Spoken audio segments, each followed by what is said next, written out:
Thank you, Paul. And I just found this podium goes up and down, so that's fantastic because Paul's about a foot taller than me. So, all right, welcome everyone to the open session of our December meeting for the Ottawa Centre of the Royal Astronomical Society of Canada.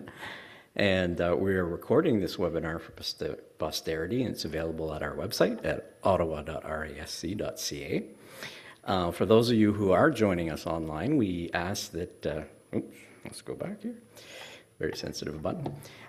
We ask that you use the Q&A to ask any questions to the speaker. Chat box comments will be seen by all, and raise your hand is disabled. Tonight's program, new members in the news. Then we'll be, unfortunately, we have a couple of obituaries tonight, and Rob will come up and speak to that. Dave Chisholm will present Ottawa skies for December. We've got a couple of presentations, Chetna Misra, the history of light pollution, short break, and then myself will be introducing one of our new segments, Frontiers of Astronomy. We'll have our observation report for the month. Richard Taylor will do the monthly observing challenges, and then we'll wrap up with any announcements.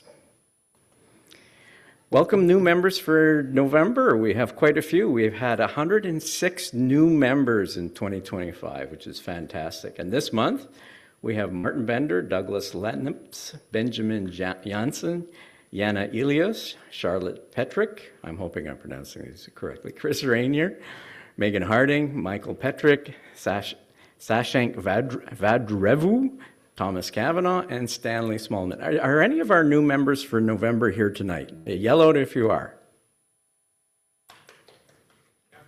Hey, right on. Welcome. We're looking forward to having you here for a very long time. This button is really twitchy, this one. All right. Members in the news. Taras Rabarski.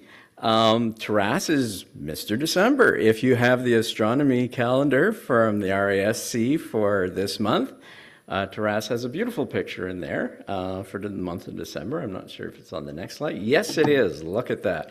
As Paul mentioned earlier, Taras hops in his car and drives to all sorts of places around the continent into the United States in his efforts to get some of the best pictures we've seen in a long time of some of the planets, and one of the ones he took was of Jupiter, a beautiful picture, which we see here in this month's astronomy calendar. For those of you who would like to purchase a calendar for 2026, we do have a number of them available, I think. Oh, they're sold out. They went like hotcakes on the way in. Okay, so do we have any more at all or not? Yeah, they're popular items. Okay. They can be ordered from our national office. So. So if there is some interest in a 2026 calendar, please don't be afraid to reach out to any of the members of council. Let us know and we will help you find one. And they're $20. So Rob, if you want to come up here and speak to some of the sad news we have this month.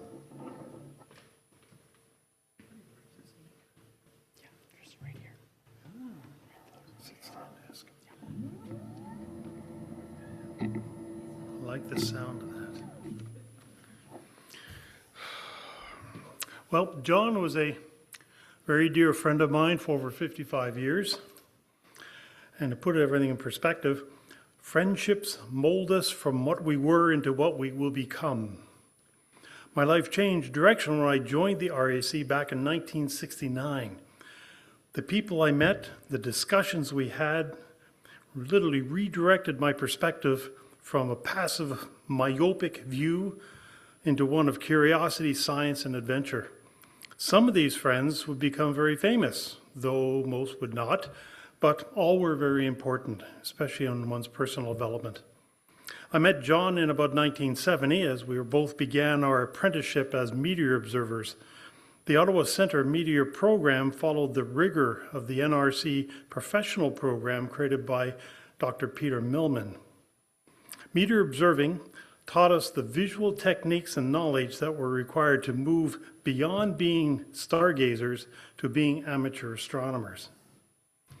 John joined the group by mistake.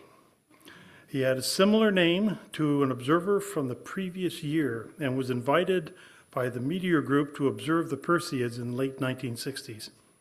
But his lack of experience resulted in the group's discovery that there was a novice in their midst. What followed was his crash course on how to observe and report meteors. That encouragement and resulting friendships kept him in the group for over 55 years. During that time, he held a number of key observers group positions, including the editor of Astronauts, when scribbled articles arrived in the mail and a manual typewriter was the only technical convenience. Then there were the trips. The first was in 1972, a 6-week-long adventure in a van before vanning was a thing. There were initially 4 of us to reduce the personal cost of gas. We drove across Canada to the General Assembly in Vancouver, where we picked up another traveler. Then we headed south, with many stops at professional observatories and major geological and tourist sites along the way. John filmed and edited the Super 8 film of this trip and called it Star Truck, and was when we showed it at the membership at the meeting, it was quite envious. The membership were quite envious. By the way, we're just out of being teenagers at the time, so it was quite a challenge to start this trip. A full life requires dabbling in other interests. As a private pilot, he flew his own plane, his beloved Cardinal, across North America. There is also fencing and scuba diving. He was my buddy on many dives, and his patient, methodical approach probably saved my bacon several times. We also took trips to solar eclipses across North America and into the Caribbean. Although his university degree was in science, his profession came from a computer programming diploma he got from Algonquin College. And he applied this to develop satellite control software and the air traffic controller training system for NAV Canada. Now it's a press the green button. Yes.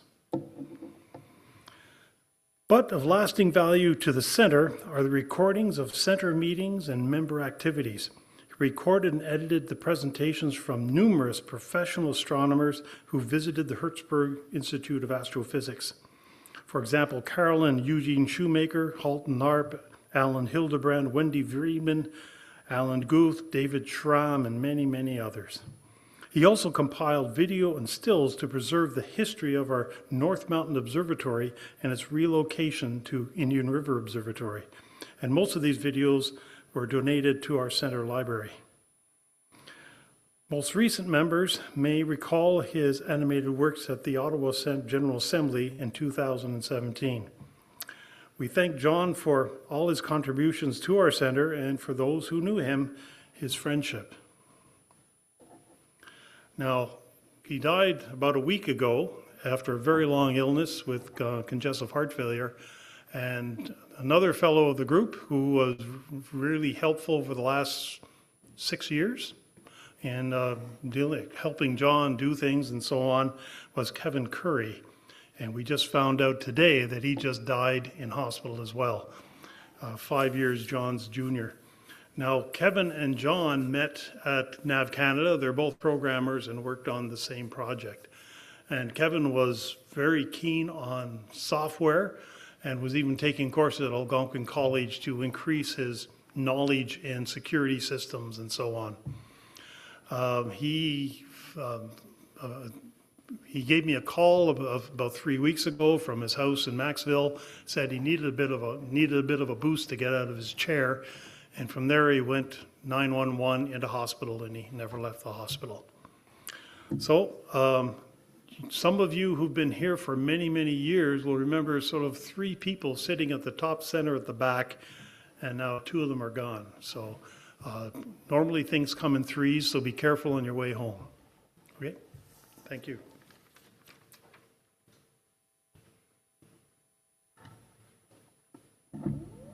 Thank you, Rob. Just a quick correction on the calendars. They are available directly through our national office. If you are interested, you can Google Royal Astronomical Society of Canada. It should be available there. There is additional charges for shipping and stuff like that. All right, on to our next section of the program tonight. Dave's going to come up and speak to Ottawa skies for December. Thank you, Dave. Whoa, a little bit of static there. Okay, let's see what's happening in December. First of all, the moon phases. It's always a challenge when you've got something exciting happening the day before the meeting. So it's a haha, you missed the full moon yesterday. It's the last of the 3 super moons. This moon was known by the indigenous tribes as the cold moon or the long night's moon. And we have a new moon on the 20th. We have the Geminid meteor showers coming up on the 13th and 14th. But if we just go back to the previous slide here, 13th, 14th, we've got the second quarter moon, so it won't be great viewing. So these showers were left behind by debris by an asteroid known as 3200 Pantheon, which was discovered in 1982. And it's about 120 meteors per hour, so it's one of the bigger ones. We also have the Ursiad meteor showers, a much smaller one on December 21st and 22nd, but the moon will not be in our way for that one as much, about 5 to 10 meteors per hour. And because our next meeting is going to be after the Quantrids meteor shower, which is January 3rd and 4th, this is coming up then. Again, it's a minor meteor shower, up to 40 per hour. In terms of the sunrise and sunset, we get the shortest day of the year on December the 21st, and then the days start to lengthen. Mercury has its greatest western elongation. That means it's furthest away from the sun. You can see it in the sky just before sunrise, so it's above the horizon. Venus is rising. Venus and Mars are both rising and setting with the sun this month, so they're not really visible. Jupiter is visible in the evening all through the month. Saturn is visible in the evening as well. Uranus is visible in the evening and through the night, and Neptune is visible in the evening. And there is our cartoon of the month. Thank you.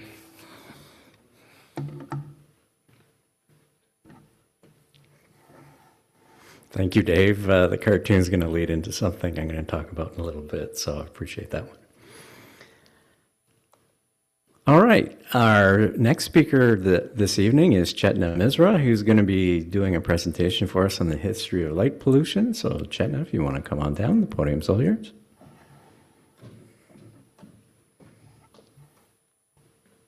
You know how to work this. Create some more backward. You want it lower? Yes. That's right. Thanks so much.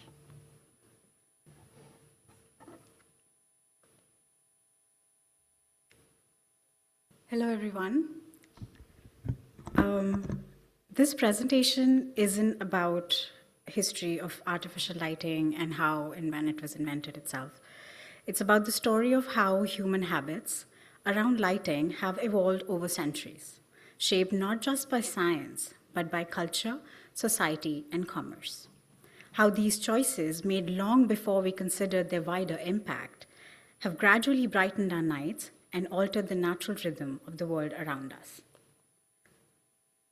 To explore this story, we'll move century by century, looking at what light looked like in each era, what shaped its use, and how each period set the stage for the next one.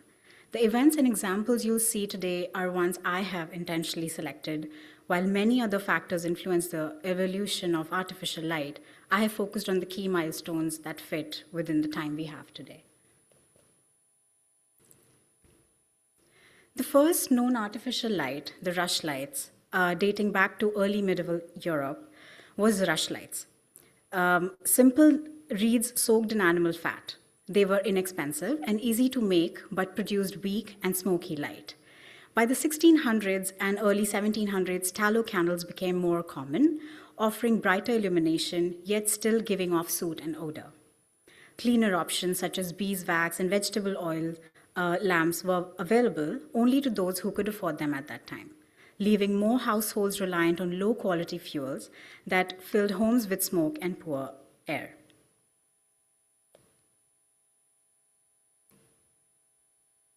Adding to the challenge, in 1696, the British government introduced the window tax, which effectively taxed access to daylights. Households with more windows paid higher taxes. This prompted many to brick up their windows to save money, as you can see on the slide, literally reducing natural light indoors. We can still see examples of this, like so, in Europe, many European cities, and also as windows were an aesthetic part of the architecture, you will also find buildings with painted windows on them. They can't be open, it's just a paint on the wall. So during this time, combined with the high cost of candles and oil, this policy deepened the reliance on cheap, smoky fuels like the rushlights.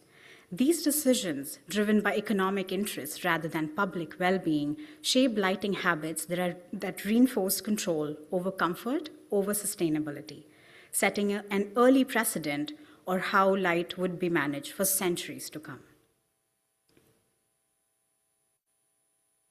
Moving into the 1700s, options evolved for people, allowing them to use different fuels for lighting based on affordability and what that it would cost them. Many households relied on tallow and lard, both made from animal fat, easy to obtain and were affordable to them. These fuels, however, produced, like I mentioned, dim and smoky light and an unpleasant odor. Those with greater access to resources used whale oil or spermaceti candles, which burned brighter and cleaner, but were expensive and harder to find. Beeswax was also a luxury due to its scarcity and high cost, making it accessible only to the wealthy. But in general, the trend was moving towards a cleaner and more efficient candle options.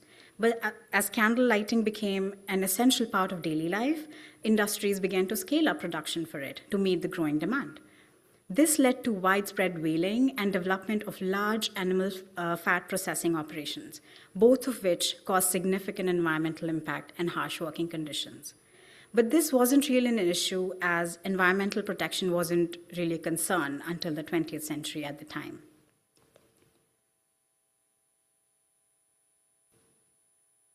But something happened in 1709 that made this only source of artificial light to common man even more inaccessible than it already was. In 1709, the UK introduced the candle tax to fund their war of Spanish succession.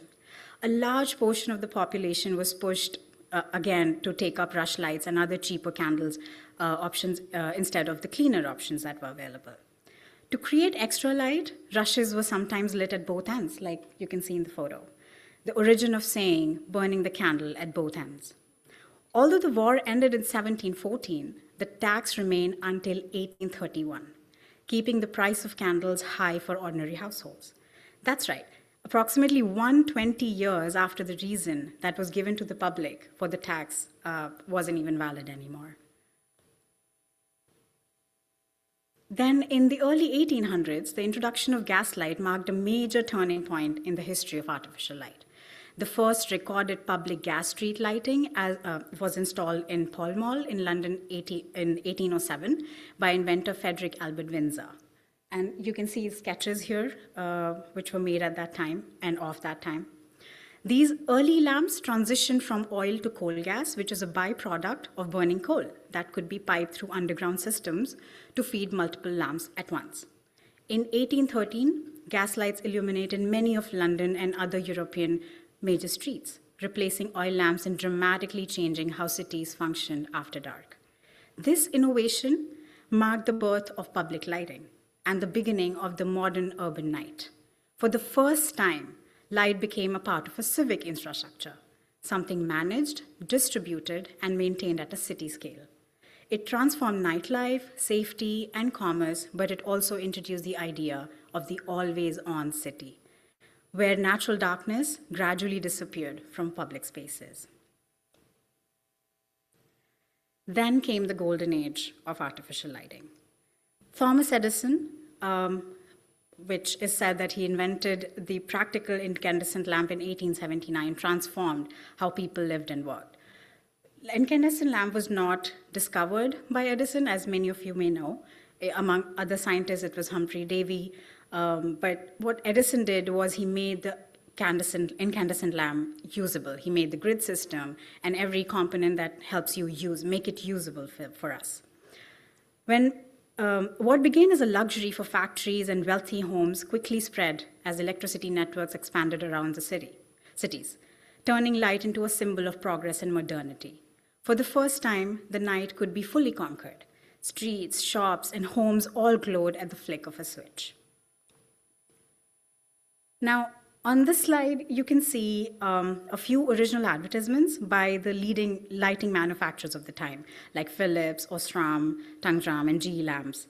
These early electric companies and bulb manufacturers, which you can see here, aggressively advertise electric lighting as a symbol of progress, cleanliness, and modern living, often exaggerating its safety and benefits over gas lamps. This messaging shaped public perception and lighting habits very early on. To live in the light was to be modern. Darkness became associated with poverty, danger, or backwardness. In just a few decades, artificial light evolved from a costly necessity to an emblem of progress, ushering in an era where brightness meant advancement and night was no longer allowed to fall naturally. This was also the moment the world unknowingly witnessed the birth of light pollution. But while the cities embraced electric lighting as a symbol of progress, something else was happening quietly behind the scenes, a story of profit shaping the very way we use light. In 1924, a group of major lighting manufacturers, including the General Electric, Philips, and Osram, which you saw previously at the other slide, formed what became called the Phoebus Cartel. Technology around this time could enable a light bulb to work for up to 2,000 to 2,500 hours. This cartel together agreed to form a regulatory body to limit the lifespan of light bulbs to just 1,000 hours, ensuring that consumers would buy replacements more often than not. It was the birth of a planned obsolescence, which is a business strategy which is illegal in a lot of countries, actually almost all countries and across all industries. It was a system that turned innovation into a cycle of waste and profit. What had begun as a marvel of human ingenuity was now engineered for consumption. The Phoebus Cartel collapsed in the late 1930s as the government investigations and rising public scrutiny and the onset of World War II made its coordinated practices impossible to sustain. Now, we may wonder what the actual lifespan of the bulb was supposed to be if it wasn't cut short by these oligarchs. Like I mentioned, there is info around suggesting it would have been around 2,000 to 2,500 hours. But here's an example of a theory that suggests it may have been much more than we can comprehend. This light bulb, which you see on the bottom left, made by the Shelby Electric Company in the 1890s and installed in a California fire station in 1901, has been glowing almost non-stop for more than 120 years. And you can even watch it on its live cam feed if you scan that code right now on your phone. The Centennial light, and I call it's been almost running continuously because it has been uninstalled and installed somewhere else. So only those period of a few minutes have been a gap, otherwise it's been glowing. The Centennial light has quietly overlived every commercial bulb that followed it. It stands not just as a technical curiosity, but as a subtle rebellion against the forces that later shaped the lighting industry. It reminds us of a path not taken, one where efficiency and endurance mattered more than the planned replacement. Whether you see this as an engineering anomaly or a symbol of a forgotten design philosophy, the Centennial light invites a provocative question. How different would our relationship with artificial light be today if longevity, rather than profit-driven replacement cycles, had remained the guiding principle? Now, coming back to our timelines, by the 20th century, the spread of electric light had reached every corner of urban life. Streets, homes, and monuments all gleamed through the night. The Vatican Observatory, one of the oldest astronomical institutions, began to struggle with the growing haze of city light from Rome. Once particularly placed in the heart of Rome, the observatory's instruments could no longer see the stars clearly. So by the 1930s, the glow of electric lamps had grown so intense that the Vatican was forced to relocate this observatory 25 kilometers away to Castel Gandolfo. This move marked more than a logistical shift. It was the first institutional acknowledgement that light itself had become a form of pollution. The sky was no longer dark. Light pollution was real. It was very much measurable and already changing how humanity looked at the universe. After the Phoebus cartel, the lighting industry became far more cautious, facing greater public scrutiny and tighter regulations that made blatant lifespan manipulations harder to hide. As the technology gradually improved, efficiency became the new goal. Fluorescent lights, first developed in the 1930s, offered a far more energy-efficient alternative to incandescent lamps. In the early 2000s, LED brought another revolution. They could now work for 10 to thousands of hours while using a fraction of the energy of previous technologies. This period also revealed a paradox known as the Jevons paradox. As lighting became more efficient and cheaper to operate, people simply used more of it. Instead of conserving energy, total light output and energy consumption continued to rise. Satellite images from 1990s and until now, 2020s, show a steady expansion of illuminated areas across the world. What began as a quiet efficiency ultimately reshaped our nights, replacing natural darkness with an ever-glowing artificial glow. As architectural light spread across homes, cities, it slowly reshaped our cultural understanding of the night. Light came to mean safety, progress, and control, while darkness was cast as something to avoid, a message reinforced by decades of advertising, public campaigns, and glow to ever-brighten cityscapes. Before long, constant illumination became the norm. The cities once slept began shining through the night. But the shift had consequences, of course, as we all know. Wildlife that depended on natural darkness lost their cues. Birds collided with lit buildings. Sea turtles crawled towards streetlights instead of the sea, and insect population declined under the glow of air glow, artificial light glow. Humans, too, felt the impact as excessive night lighting disrupted sleep and circadian rhythms. And above us, the stars faded. Today, most people can no longer see the Milky Way from where we live. And just as an example, this photo was taken on November 11th when we all saw auroras till the mid-latitudes, and that's from Orleans. That's the light pollution from the Hexo plant in Quebec. That's Ottawa River and the auroras above it.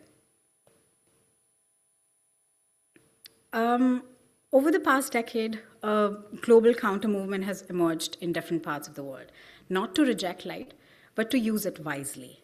Here in North America, organizations like Dark Sky International and Royal Astronomical Society here are leading this effort to protect and restore the night. As a member of Light Pollution Abatement Committee here at RASC, I've seen the shift somewhat firsthand. It's not a trend, it's a practical, measurable movement changing how communities think about lighting. Through programs like our dark sky sites, we are helping reclaim places where Milky Way is becoming visible again, proving that natural darkness still has a place in modern life. The movement is still growing, of course, but its message is clear. Progress and preservation can coexist. With thoughtful design, lighting design, lights can meet human needs without wiping the stars away from our sky. So how does lighting design really work nowadays? Most of the lighting in our homes are chosen long before we move in, by developers, by architects, by even sometimes dedicated lighting designers on those projects. During renovations, people may hire professionals or simply rely on electricians their contractors recommend. Yet far more than we realize, we are the final decision makers. Homeowners routinely approve, reject, and swap out fixtures, meaning our preferences directly shape what gets installed inside and outside our houses. From nearly a decade working as a lighting designer, I can tell you this. Many fixtures are specified because designers receive incentives and samples or commissions from lighting companies. Profit-making and marketing and aesthetics frequently drive decisions more than sustainability or environmental impact. that's not to say, that doesn't mean that designers don't care. A lot of us do. Many genuinely try to make responsible choices for their clients and themselves. But the industry pressures are sometimes very real, and they influence the lighting around us in ways most people can never see. So what can we really do about it on an individual level? We could probably push back whenever we can when overly bright or poorly designed lighting is proposed for your home or project. Ask your designers or contractors how the selected fixtures impact sky glow and the nocturnal environment. Request warmer color temperatures, full cutoff fixtures, shielded outdoor lightings. If something seems unnecessarily bright and visually harsh, question why it's being recommended. Choose fixtures that reduce glare and prevent light trespass, and avoid options that contribute to pollution. Remember, our money and our questions influence the industry decisions more than we think. So when you go home tonight, and if you pause even for a second before switch on and switch off a light, and if you find yourself questioning whether it's a good lighting or a bad lighting, then a part of this, the purpose of this presentation would have been achieved. And if that moment happens, I'd love to hear from you. And if you want to chat about anything about lighting, or even want to just vent about your neighbor's lighting, which is trespassing in your property, please email me. That's my email. Thank you.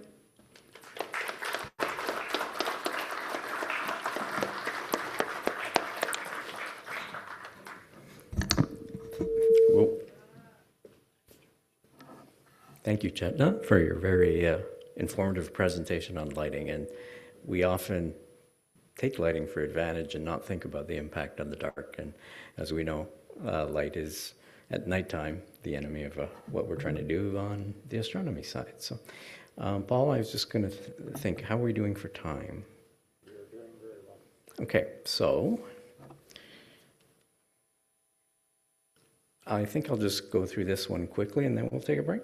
Okay, benefits. Sorry, I'm just going to raise this up a bit to get rid of some of that feedback. And Chris, maybe we can dial down the gain a little bit. All right, Ottawa RASC memberships. There's a lot more to our center than the meetings you see here today. The Royal Astronomical Society, of course, has been around for a very long time. And you think of people like Isaac Newton and Stephen Hawking. You're joining a very interesting and illustrious organization. But the big part of it, of course, is all the people you get to know, all the other amateur astronomers, and the information you get to share, and some of the trips you go on, and some of the adventures you have. It's really quite something. And so if you're thinking about membership, I would strongly recommend that you really do think about membership. We have a number of facilities and other things that are available to members. And the first, of course, is the Ted Bean Loan Library, which is a library of telescopes. And so especially for beginning astronomers, this gives you the opportunity to try out different equipment, use it for a while, try something else out, before you decide to make that first major purchase on the telescope side. We have the Stan Mott Library with Estelle, who's been our librarian for 17 years, and just this will be our last year where Estelle's our librarian, so we're looking for a volunteer. We have a large library of excellent material, reading material and support material for your astronomy journey. And of course, the Fred Lossing Observatory at the Mill of Kintail, southwest of Almont. There are 3 large telescopes there. We also have mounts and electrical outlets for people who bring their own equipment. And we have the small building there where you can work from inside if you're using the telescopes remotely, which in the wintertime, of course, is a wonderful thing. Other membership goodies, of course, is our monthly Astronotes, the RASC Journal, which is bi-monthly and very nerdy if you're down for that. And every year you get the new Observer's Handbook from the Royal Astronomical Society, which has every technical reference you could probably ever want to set up and use your telescope. To join, go go to the website, www.rasc.ca, and as part of the enrollment process, you would select the Ottawa Centre as your local centre. Other membership goodies, we have a Discord server. It's really quite great. A lot of the members are posting some really great astro photos that they've taken onto the Discord server, and a lot of communication goes on that. It's a really great price. As well, the RASC Ottawa gets the Astrospheric Pro Access weather prediction software. And so that's a $66 value if you wanted to buy that yourself. You get it free as part of your membership. Memberships itself costs $118 a year, which is basically dinner out once. Family membership, $112.50, and then $18 for every adult, and $10.50 for every youth in the family. And youth membership, if you're under 21 years old or under 25, if you're a student, is $77.40 a year. All right, we're going to take a short break. We're doing well for time. Just a reminder, the rest of the museum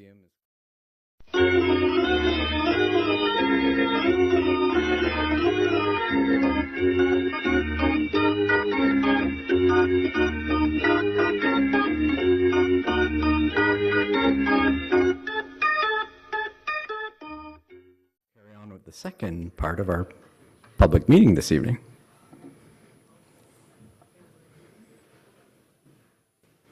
I'll be doing a presentation.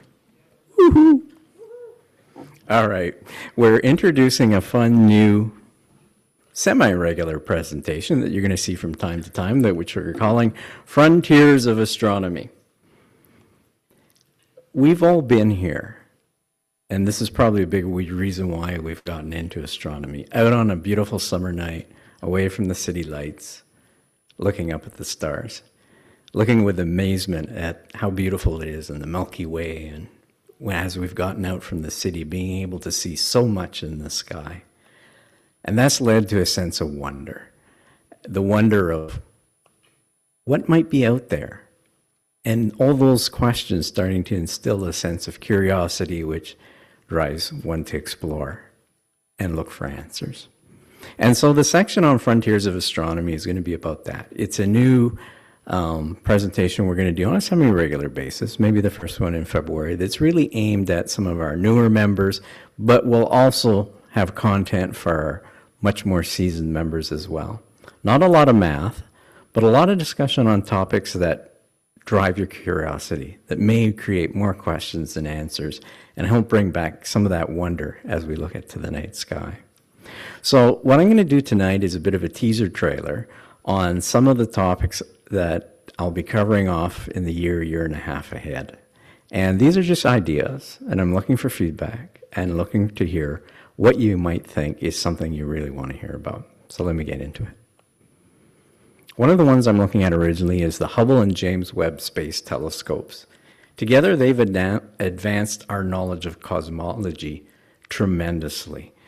The Hubble telescope launched in 1990, still in service today, has really opened our eyes into deep space. And with the launch of the James Webb telescope in 2021, we're taking other leaps ahead. And some of those leaps ahead are really questioning some of our basic theories around cosmology. We're starting to wonder, is the Big Bang Theory correct? Why are we seeing some of the things that don't fit our mathematical and scientific models? What's going on out there? To give you an idea of just how much more powerful the James Webb is compared to the Hubble, this is a picture of the pillars of creation. The Hubble telescope took the one on the left. James Webb took the one on the right. So as the technology advances, it raises more questions than it does answers, but gives us the opportunity to think outside the box, and to ask more questions. Another session I'm looking at doing is Frontiers for Beginners. We have, as we saw earlier, over 100 new members this past year, which is absolutely fantastic. And so I want to devote a session to what it is to be a new amateur astronomer, to talk about things like, what should be the first new telescope I buy when I go out there?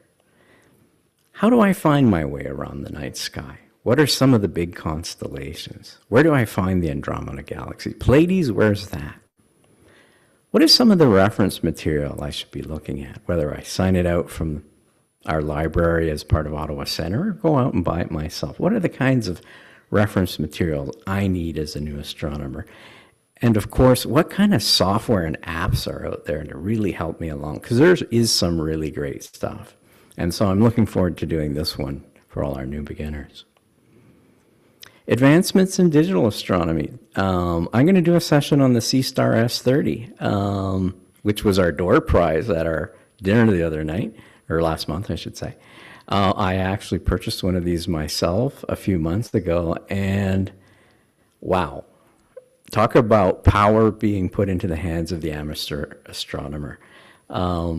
With this, we can simply now image some deep sky objects. This is Andromeda, what you're seeing, and do something called stacking, which I had no idea existed up until a few months ago, where a piece of equipment will take a picture over and over and over and over again, and then put them all together, process them, line them up, and build that image as something so faint that you can barely see it with your eyes, but you end up with a beautiful picture.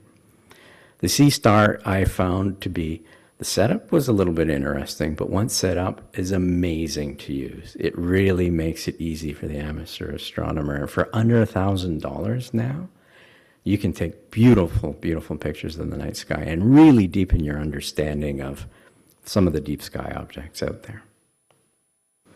Another presentation I'd like to do, of course, is the moon, our cosmic backyard. Since the beginning of humanity, we have wondered and looked at the moon as it's transited through the sky. And it's always been a question mark in so many ways. And then as we got closer to the moon through various probes and the Apollo missions, we learned so much more, especially around the geology of the moon. But it's created a lot of questions too, and there are lots of things about the moon we don't know, even to this day, as science progresses. And as we return to the moon as part of the space program and look at creating a permanent establishment on the moon, potentially, what does this mean for Earth? For the first time in our history, we will be living on another celestial body. What I'm really looking forward to doing is something I'm calling the alien fascination, because from the absurd to the I don't know what to say to that one, aliens form a big part of our culture. You can make a whole television channel basically devoted to it. Wait a minute, I think the History Channel is. But let's talk about the serious side. The search for extraterrestrial intelligence through radio telescopes. SETI has been an effort for a very long time, back into the 1970s with the big WOW signal at Ohio State University. But today we are looking in so many different ways. Is there life out there? Whether it's microbes on asteroids, Mars, maybe even the moon, to exoplanets that we're seeing not only originally from Hubble, but now from James Webb. We're starting to realize that all those stars out there, a lot of them have planets too. And so the big question that we've always tried to answer, are we alone in this universe, or is there life out there? Another one, the space race, past, present, and future. Since the 1950s and the Soviet Union launched Sputnik, which is basically a beeper in space, which drove the Americans nuts during the space race, to the race to get people into space. And, of course, landing on the moon, which we did in the 60s and 70s and haven't been back since. But the space race continues through multiple space stations, Skylab, the Soviet ones, Chinese ones, to the International Space Station, which has been up since, I've got it written down here somewhere, the 1990s, right? And we're looking to go back to the moon and beyond, and even to landing on our nearest other neighboring planet, the red planet, which may actually happen in the lifetime of some of these people in the room. Maybe happen even closer than we think, right? The space race has been an interesting one. What has been nations is now a larger degree now shifting to corporations. And so I'll be talking about that. One of the other ones I'm looking at is one that is a very worthy one, and it's to boldly go where no one has gone before, the Voyager probes. Think about this for a minute. Voyager 1 and 2 were launched in 1977, okay? 48 years ago. Voyager 1, of course, taking excellent pictures of Jupiter, Saturn, Titan, and then heading off into deep space. And Voyager 2, visiting all the gas giants in the outer system. And now they are both 48 years later drifting off into deep space and still talking to us after 48 years. I think there's a joke about marriage in here, about talking about after 48 years. Maybe I won't go there. But they've expanded the knowledge of our solar system by so much, and now they're Voyagers into interstellar space. So with all of these, I'm going to ask you to bring your curiosity, because I will leave you with more questions than answers.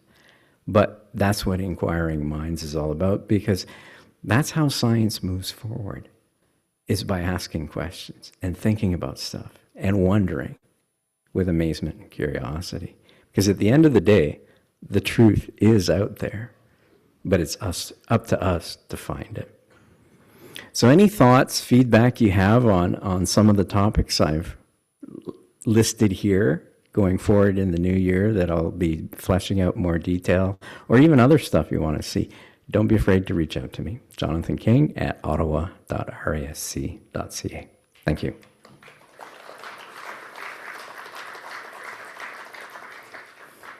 All right, we're going to move on to our observation reports. We have 4 astronomers are going to bring us our observation reports this month.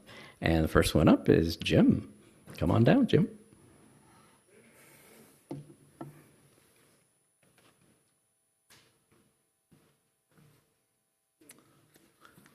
Well, greetings. Let's see what we got here.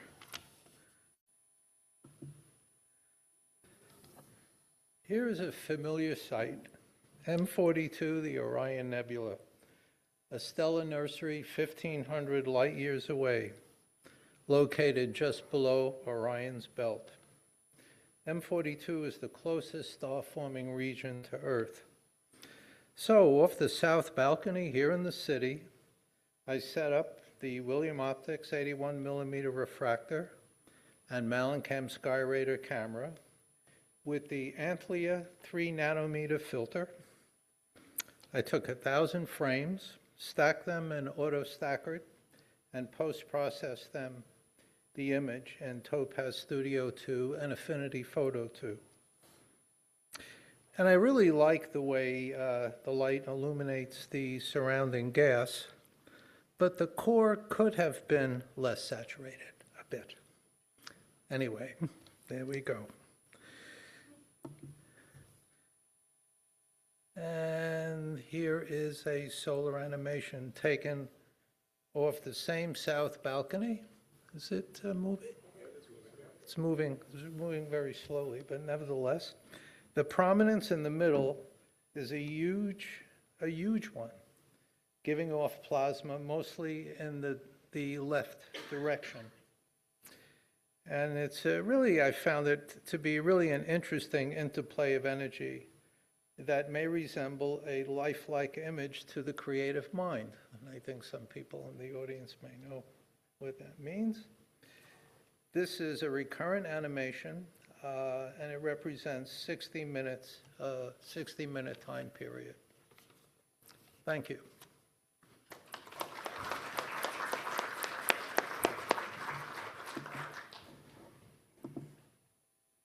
Yep. Sorry, Taras, I'm on to your first slide. Taras, why don't you come on down?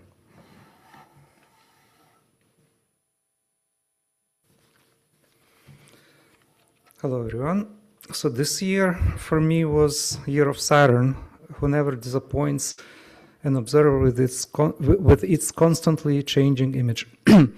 Picture on the screen was taken July 26 with FLO's Star Master during a night of good seeing conditions.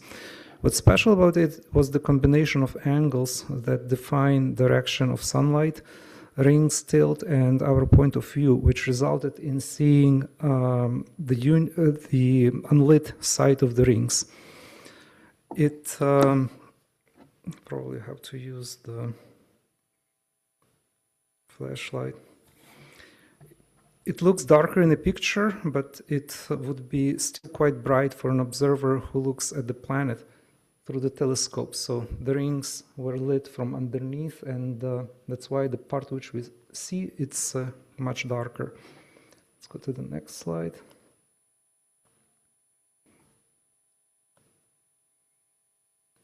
Not sure if it works. Oh, I think it's too much this time. Other events which sparkled excitement in 2025 was the Titan shadow transit. This event is cyclical and occurs in series, which started November 4th, 2024 actually, when the shadow was grazed what looks like, from our perspective, the planet's southern pole.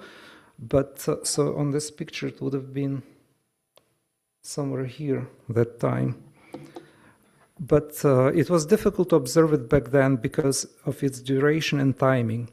It was mostly taking place during the day hours, and the first opportunity to observe it was about June 16 last year. However, it was not until, I'm mistaken, until June 16 this year. But it was not until August 3rd when I had a chance to image it with 18-inch Star Master and my monochrome planetary camera. So this time lapse is from FLO Observatory, and it covers about 45 minutes of the shadow transit. And this picture is the result of stacking 5 video sequences taken through LRGB plus infrared filter, taken the same night. And you can see that Saturn moon Titan is upper left somewhere here, and the shadow goes this way because this is the way the sunlight was heading that night.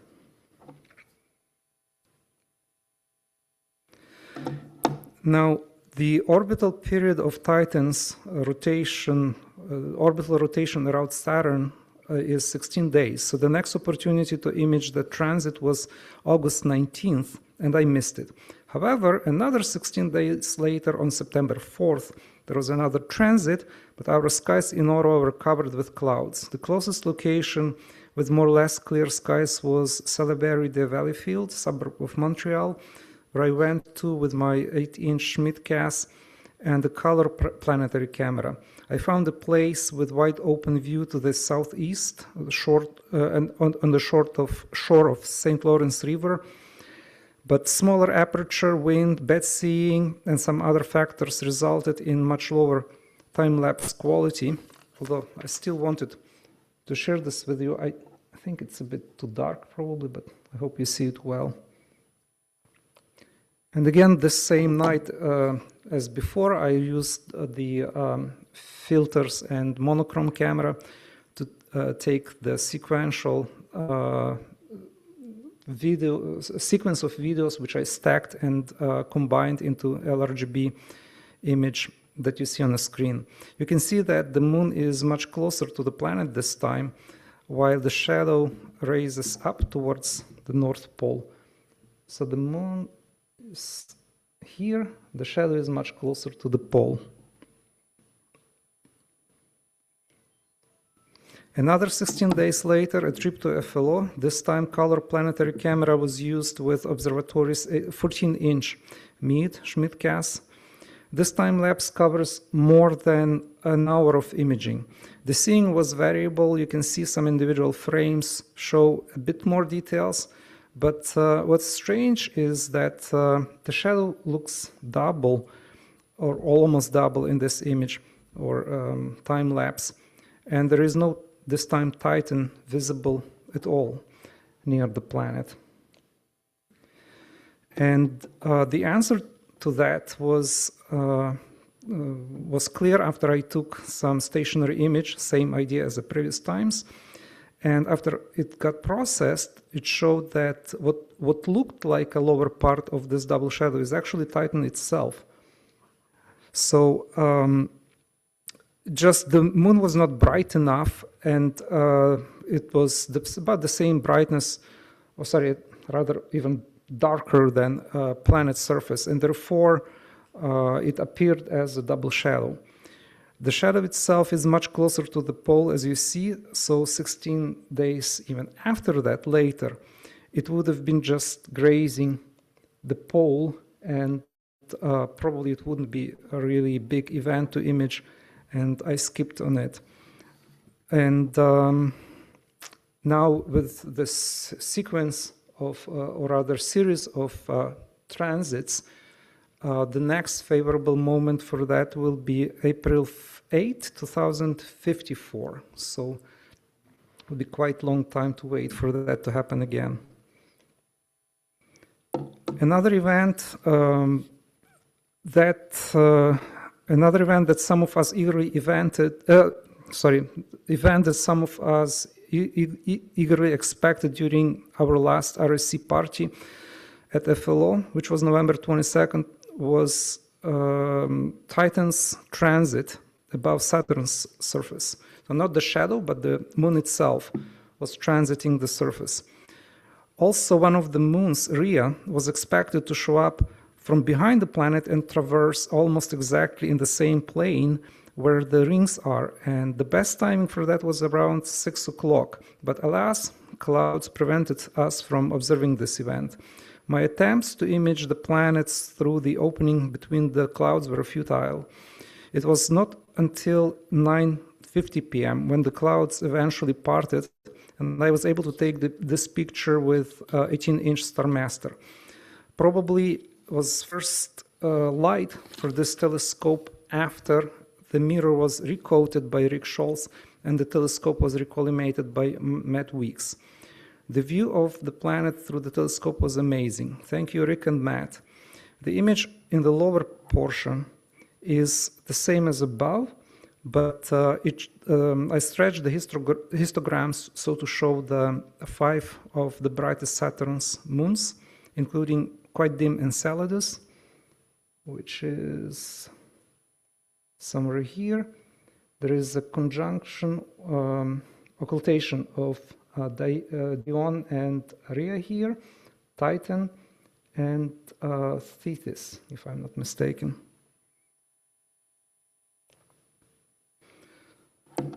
Using a rare opportunity of suddenly improved seeing, I also imaged Uranus that night, who was very close to its opposition. Even with Barlow use, the image was quite good and the planet looked like a disk. I used infrared filter as well that revealed this brighter area here. And I used that to combine with visual part of the image. So that brighter area is facing us under angle. You can see more clearly it on the picture on the right, as I mentioned. It's known as a polar cape or hood, and it's Uranus's most consistent bright feature, which appears over the pole facing the sun. Because Uranus is tilted on its side, each pole experiences decades of continuous sunlight, leading the unique seasonal changes. And of course, I could not have missed the chance to image the king of the planets. The same night, this image was taken around 12:30 a.m. when the planet was southeast and almost 50 degrees high. This position, in combination with good seeing, allowed me to capture some finer details of Jovian's surface. The planet is rising earlier these days. It's straight to the east around 10 p.m., 30 degrees altitude, and will be rising as high as 65 degrees around 2:30 these days, giving us best chance to see it without being affected too much by bad seeing conditions. Our only expectations would be to have the clear skies. Thank you.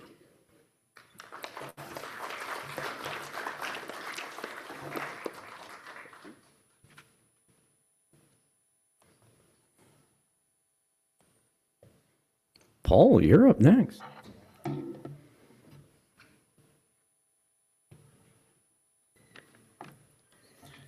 Well, hello again. Just got a few images for you tonight.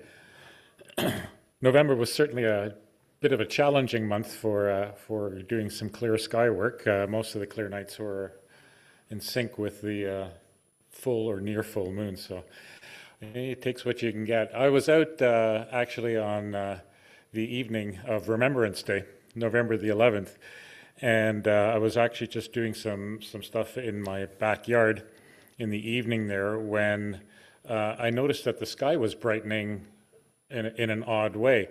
It was mostly overcast, but there was this light coming in from the northeast, which isn't usually there. And within a span of just a few minutes, it turned into an auroral display, and a significant one. This generated auroras into very southerly latitudes, places like Florida and other places near the equator. It was the result of two CMEs colliding and interacting with our magnetic field. So even though it was cloudy, I could see this brightening in the sky there, and I thought, what's going on here? I knew there was something cooking in terms of potential CMEs, but I'd written off the night because it was supposed to be totally overcast.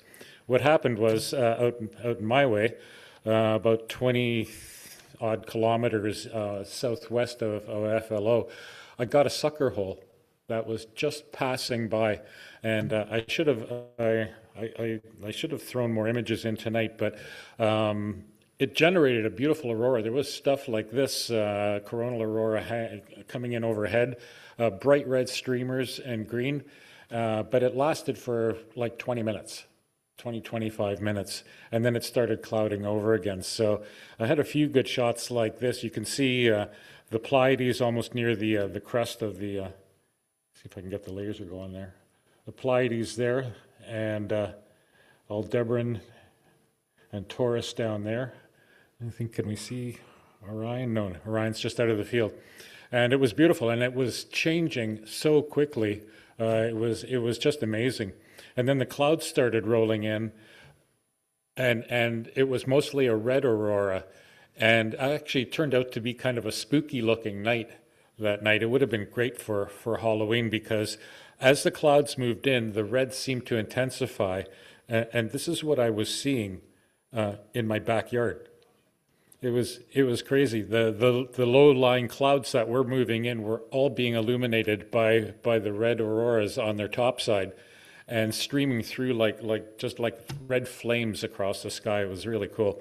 5 minutes after that, though, it was so thick, though, that all I saw was a diffuse red glow of the aurora there. So had that been a clear night, it would have been, I think, a display comparable to what we had back in May, when we had that amazing aurora that was horizon to horizon. So yeah, just a lucky capture that I happened to be out there. I probably wouldn't have noticed it otherwise, but yeah, got some interesting views for sure. And our projector seems very dark, Chris. I think we'll have to look at that. This it seems very dark. I've noticed that over a few of the last images. All right. After the aurora, well, I also had opportunity, not so much this time, but I merged a few shots that I got of this region with stuff that I'd shot before, and this is up in Auriga, and we had our challenge objects of 3 Messier clusters up in Auriga last month from Richard. What you see at the top here is one of them, but this whole Auriga region, when you get a clear night, this is well worth the look. This is a wide field view. This was taken with just a 200 millimeter lens and my Canon 70D, and I've labeled the objects that you can see here. This is just a super rich area for imaging, and I tossed in the picture of the moon just to show you the scale of this view there. So you can see there's quite a wide angle there, and as I said, 200 millimeter lens. So very rewarding area there, and you can hit it with higher magnification and really get into some very cool detail in the IC objects that you see there. All right. Then there's this guy. So as you've known since, if you were here at all in the summer with our presentations, This is a comet I've been following since its discovery in early July. This is only the third known interstellar object that's crept into our solar system. This is Comet 3I Atlas. And it was discovered early in July. I think it was the 6th of July. I was able to image it 4 days afterwards when we did get a clear sky. And that if you remember those presentations, it was a blip of light moving across the sky. That was because it was still out by the orbit of Jupiter when it was discovered and when I was able to capture these first few views. Its magnitude at that point in time was something on the order of plus 17.5, so very dim, very small. This image that I took here is actually just from a couple of weeks ago. We couldn't see it from Earth for most of October and into the early part of November because it was on the other side of the sun. But as it rounded the sun and we started getting views of it just a couple of weeks ago in early November, and its magnitude had grown considerably, up from 17.5 to around just under 8. So a substantial increase in its brightness. Again, the night that I had for shooting this wasn't extremely good, but it was one of the few in November that was available because this object was just rising shortly before the break of dawn. And from my place, basically, this was just above the tree level. I think I had about a 15-minute window before the start of dawn there. So, and there were clouds. But as you can see, it's quite a contrast there. And despite what you might have heard on the internet about it potentially being an alien spacecraft, it looks pretty much like a comet to me. So, and to most other folks. And on the image, I don't know if you can see it on the screen there because it's a little dark there, but you can see coming from the central area of the comet up towards the upper right corner, there's just the hints of a blue tail there. And for astrophotographers in more favorable locations that were able to do much deeper exposure, the tail has actually grown to a fair length. So it's been an interesting comet to look at. And I hope to get a couple more images there. It is dimming again now. It peaked at around magnitude 8 or so.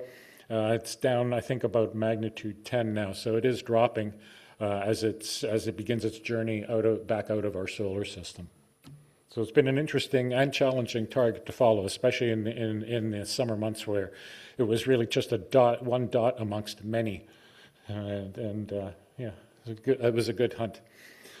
The other comet that caught a lot of attention in November is this guy. This is Comet C 2025 K1 Atlas, another Atlas comet, not an interstellar one.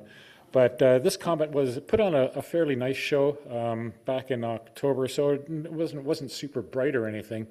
Reached a magnitude of about 7.7, I believe it was.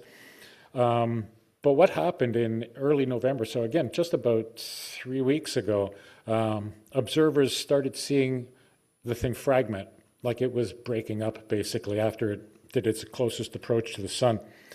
And fortunately, I did have one clear night on November the 20th when I was able to bag this thing, and you can see 3 of the main fragments here.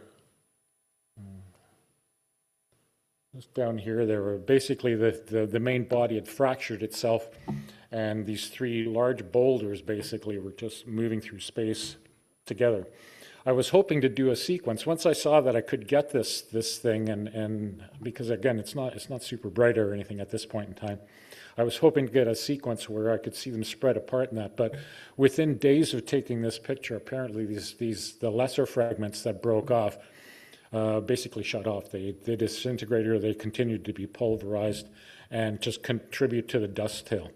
So it's dropped about 2.5 magnitudes since I took this image on November the 20th, and continues to drop. I'm still hoping to get a farewell shot of it there, so we'll see what happens. This is an interesting comet, though, not just for the fragmentation. This is only the second time I've been able to image a a comet fragmenting like that. But it's also an unusual comet for its color. This was referred to as the golden comet. Most of the comets that we see in the sky, including our interstellar visitor, tend to be greenish blue. That's the norm. This has become known as the golden comet because it was predominantly yellow. And for reasons unknown, this body seems to be rather depleted in carbon compounds, which are what would help to generate the green and bluish colors that you see in most comets. So we don't really understand why that happened, but it definitely cast a more golden look, not only to its central bright area, but out to the tail as well there. So an interesting body to study. And hopefully I'll get a couple more shots to see if any fragments broke off. I know there was one report after I shot this of a fourth fragment that had broken off, smaller, but again, it dissipated within a couple of days, so don't know where it's at right now. Thank you very much.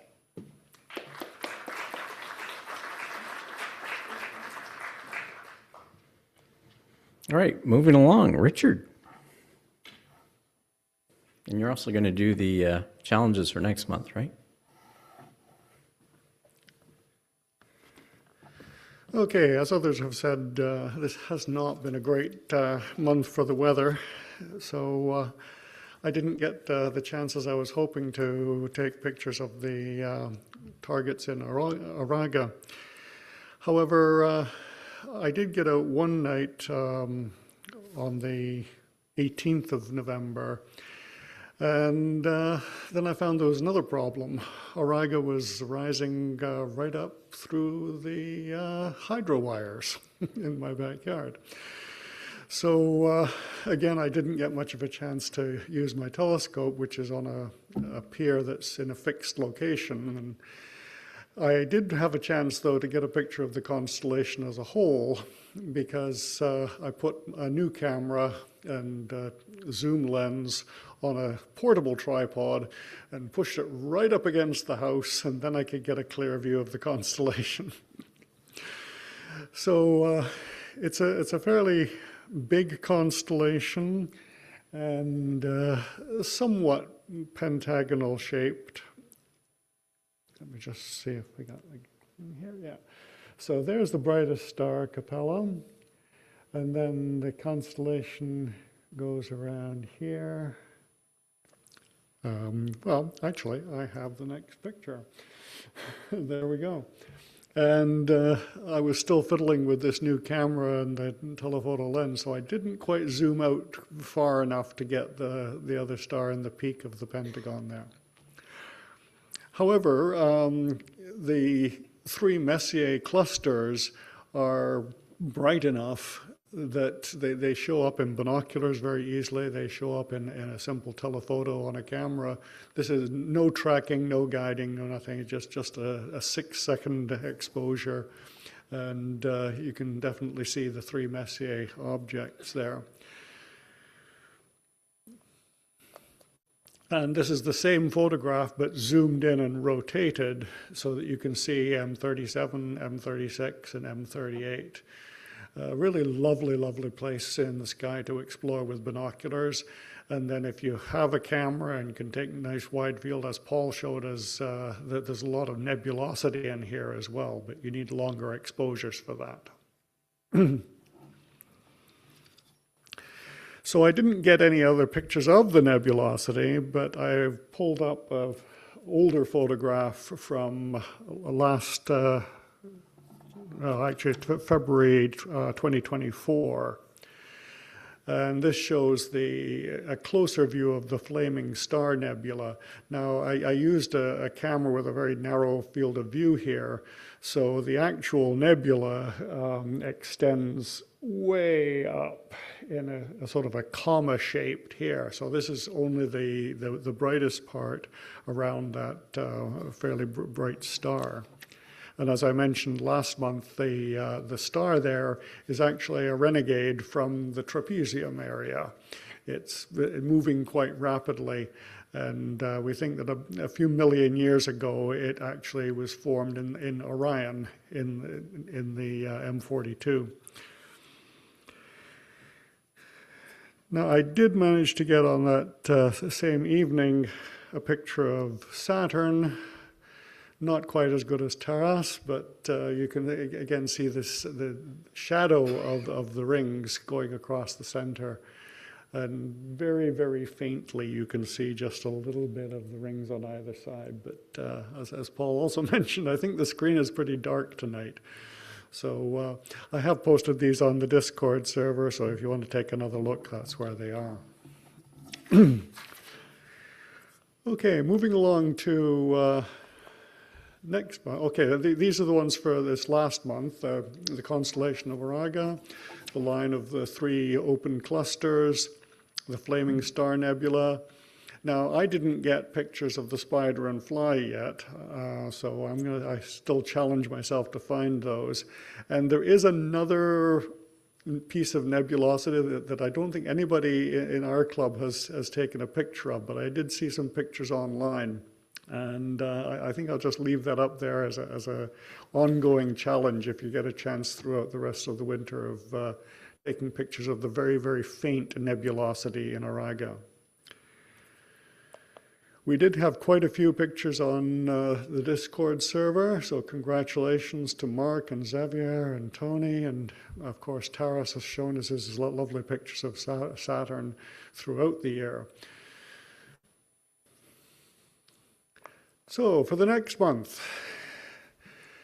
I decided to choose the constellation of Cetus. If you look towards the south right now, around 9 p.m., it's at its highest point, but it is a fairly southerly constellation, so it will never get very high in the sky. But it is a very interesting constellation for a number of objects it contains. The brighter stars, the one that you'll probably find most easily, is this one here. And it's in a kind of circle shape, very similar to the circlet of Pisces over here. But it's a bit bigger, and the stars are actually brighter, so that should be an easy part to find. And it's the highest part above the horizon. Another interesting star in Cetus is this star Misra here, which is another example of a kind of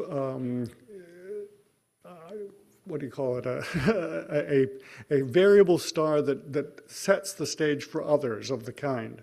So Misra is quite different from the Cepheid variables that we talked about previously.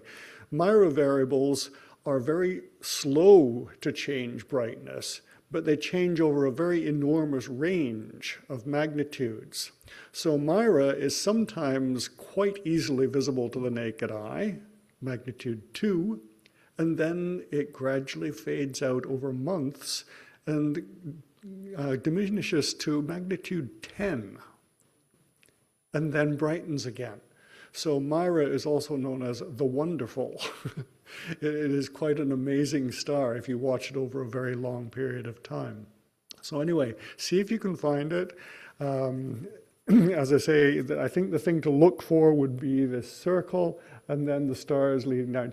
You probably won't see Misra this month because I believe it's at about magnitude 6 right now, but you might be able to spot it in binoculars or a telescope. And then there are another bright star down here, which is very low in the south, but that's a good place to start looking for the other challenge objects this month. I've chosen 3 of them. M77 is a fairly interesting galaxy, a face-on spiral. And then there's another NGC galaxy,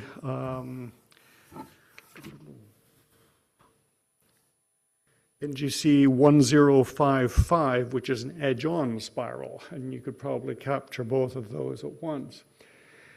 And then down here, there are a couple of the Caldwell objects. Caldwell 62 is another edge-on galaxy, quite a large one with a very interesting shape.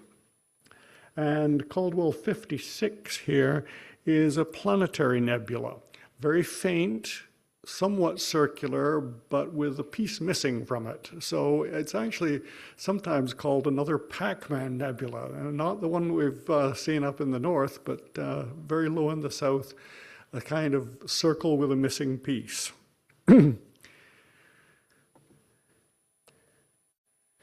So those are your challenges for this month. As I say, they're all fairly deep in the south, but fairly early in the evening as well. So don't leave it till too late.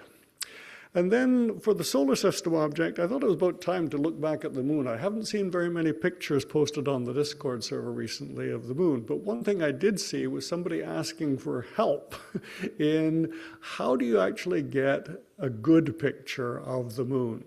So I think this might be a good time to have some discussion about that. The nice part about the moon right now is that it's opposite to the sun. So when the sun is low in the sky, the moon is high in the sky. And so you'll see it really, really high during this month and next month. And it will be quite easy to observe. And the seeing will be very good when it's high in the sky. Try taking a picture of it. There's many ways of doing it. Any camera can take a picture of the moon, because it's as bright as a sunlit beach. So that's the kind of setting you should use if you're looking for what exposure, what settings on your camera, just like you would on a sunlit beach. And that will give you a nice image of the moon. So short exposures, you can use a small aperture as well to help you get a wider range of field of the focus on it. And any kind of magnification you've got, a telephoto lens, a zoom camera, or a telescope, or you can even try holding your cell phone up to a pair of binoculars. Try things out. This is your chance to really get some ideas about how you can get into this field of astrophotography. And I'd love to see some new people trying out pictures of the moon. And share your ideas, share what works. What do you do with it? What settings do you use? What kind of equipment do you use? And what do you do afterwards? How do you process the pictures to make them really sharp and nice contrast? So let's see some discussion of that, and I hope you have a very some clear skies for the next month. Thank you.